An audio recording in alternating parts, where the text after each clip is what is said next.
Shalom bien-aimés dans le Seigneur et bienvenue. Un jour nouveau que le Seigneur nous accorde et nous voulons qu'il compte ce jour. Voilà pourquoi nous allons le saisir aujourd'hui.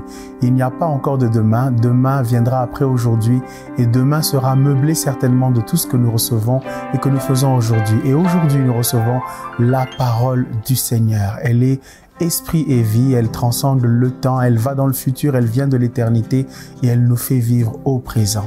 Est-ce que nous pouvons la manger ensemble car elle est un pain chaud pour nous ce matin. Aujourd'hui, nous lisons dans 1 Corinthiens, le chapitre 10, le verset 24. Voici ce que la Bible nous dit.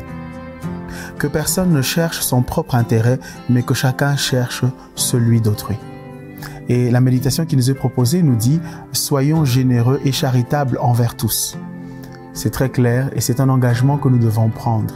En fait, tous ces engagements, toutes ces méditations sont pour nous des actes proposés et qui vont aller sur notre compte et qui vont nous enrichir. Alors, quoi de plus raisonnable que de saisir cela?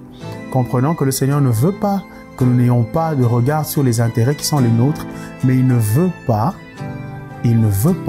que ces intérêts soient la loi de notre vie, au point de mépriser les autres. Et il veut que nous comprenions que notre intérêt dépend aussi de l'intérêt des autres. Donc les deux peuvent aller ensemble. Engageons-nous donc à cela maintenant. Nous te rendons grâce éternelle, notre Dieu, le Dieu de notre Seigneur Jésus-Christ.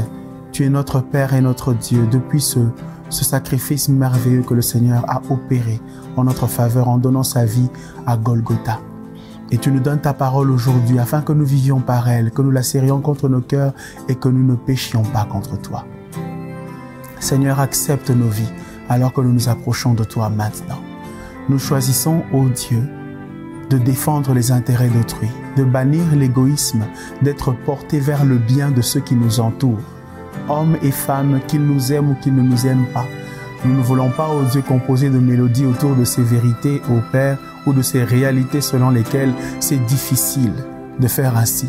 Tu nous en rends capables et nous voulons nous focaliser sur cela. Faire du bien à notre frère, à notre sœur ou même à celui qui nous hait tout simplement. Parce que tu nous y appelles et en cela tu veux que nous soyons reconnus comme tes fils, cela que tu as engendré. Merci, ô Dieu. Nous nous y engageons et nous savons que tu t'y engages à nos côtés en nous en rendant capables par le Saint-Esprit. Que tout l'honneur et toute la gloire te reviennent, notre Dieu. Au nom de Jésus, nous prions.